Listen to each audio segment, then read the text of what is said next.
Ben on y est, il n'y a pas le choix. Je viens de rentrer du boulot. Il est à peu près 19 h. Et maintenant, je vais commencer à taper dans ma batterie.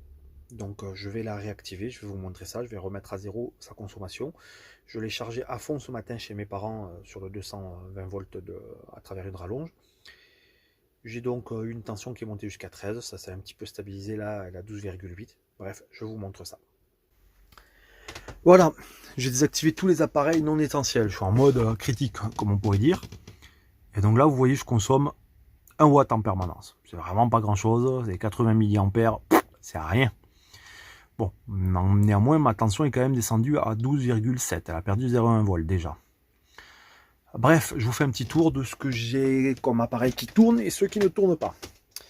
En gros, j'ai désactivé toutes mes lumières. Je vais faire mes lumières avec cette lumière de chantier rechargeable en USB. Ensuite, j'ai désactivé mon Amazon Echo Alexa, voilà, qui est ici, qui me sert de radio réveil et de pilote enceinte connectée.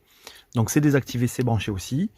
J'ai quand même gardé mon modem. Alors il n'est pas branché en réalité, vous voyez, parce que j'ai désactivé la prise USB. Mais j'ai un petit modem 4G sur batterie. Donc là, je vais le démarrer et je vais voir combien de temps il va être capable de tenir avec ce fonctionnement-là. Et si besoin est, j'activerai la prise USB. De même, mon enceinte, je vais vraiment l'utiliser que quand ça démarrera. Et le petit extra que je me fais pour le moment, c'est le modem et ma petite caméra de sécurité qui me permet, lorsque je m'absente, de m'envoyer des notifs, etc. Donc forcément, elle a besoin d'internet. C'est pour ça que mon modem 4G, je vais le garder alimenté au minimum. Voilà, voilà. J'ai ma pompe à eau aussi qui est toujours active. Mais c'est tout. Ça va se limiter à ça. Et là, ça va être l'appareil le plus important, c'est-à-dire une batterie mobile qui va me faire la recharge de tous mes appareils nomades, etc. Donc ça, c'est une 20 000, 30 000 mAh, c'est-à-dire 3 ampères-heure. Voilà. Donc voilà l'idée. Vous savez maintenant qu'est-ce que je garde, qu'est-ce que je ne garde pas. Et maintenant qu'on a fait l'inventaire, je vais vous faire un retour sur les choses petit à petit.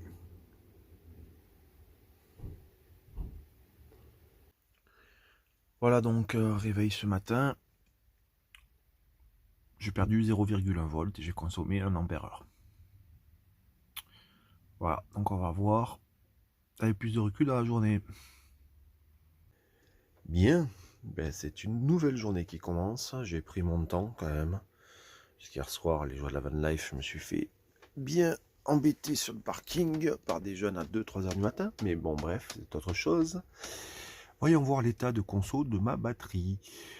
J'attaque donc le 3e jour complet. Et ma batterie est à 12,2 volts. C'est-à-dire qu'il me reste 0,2 volts. On a quoi? On a moins de 30% de disponible. Et j'ai consommé 10 ampères jusque-là. Alors j'avoue que du coup, hier, en me rasant, j'ai utilisé mes lampes LED. Et non pas ma lampe mobile sur batterie. Et je me suis rendu compte que ça consommait pas grand-chose. Donc hier soir, je me suis fait plaisir. Je me suis mis ma petite bande LED en mode veilleuse. Ça consommait pas grand-chose. Voilà, à part ça, pas d'autre utilisation électrique supplémentaire.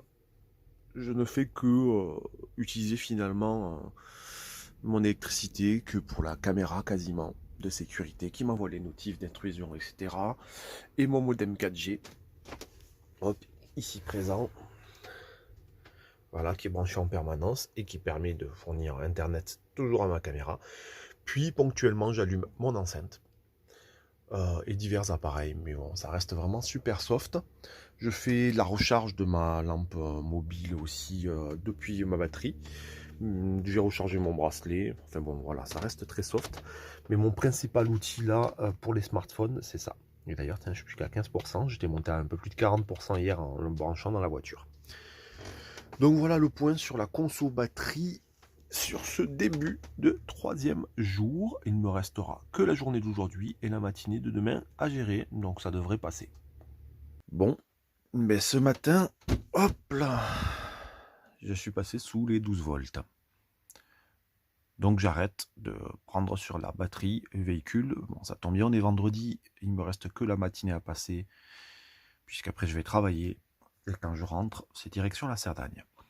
Donc, Le résultat, c'est que j'ai consommé 15 ampères-heure, grosso modo. C'est normal, j'avais pas tout à fait 13 volts, donc ça correspond à peu près à la capacité totale de ma batterie. C'est une 100 ampères-heure gel, et en réalité, je peux en prendre que maximum 20. Voilà donc pour le test qui touche à sa fin en termes de consommation. Voilà. Bien, j'ai juste dû refaire ma vidéo, la re-uploader, puisqu'il y avait eu un petit bug sur une partie de la vidéo. Et j'en profite pour faire une clarification. Je me suis rendu compte après coup en fait que j'avais fait une erreur dans mon calcul et dans ma prise de mesure avec mon petit outil EPZEM et avec mon shunt. Je l'avais mal calibré, j'avais mis un shunt de 100 alors qu'en réalité c'est pas sur la batterie qu'on sous-calibre mais sur le shunt, et donc il fallait que je mette 300 ampères de réglage. Bref, c'est-à-dire que les valeurs qui s'affichaient sur l'écran sont à multiplier par 3. Voilà. Donc ce qui veut dire que je me suis fait une mauvaise idée depuis pas mal de temps, mais j'y reviendrai, j'expliquerai les choses plus en détail dans des vidéos plus complètes.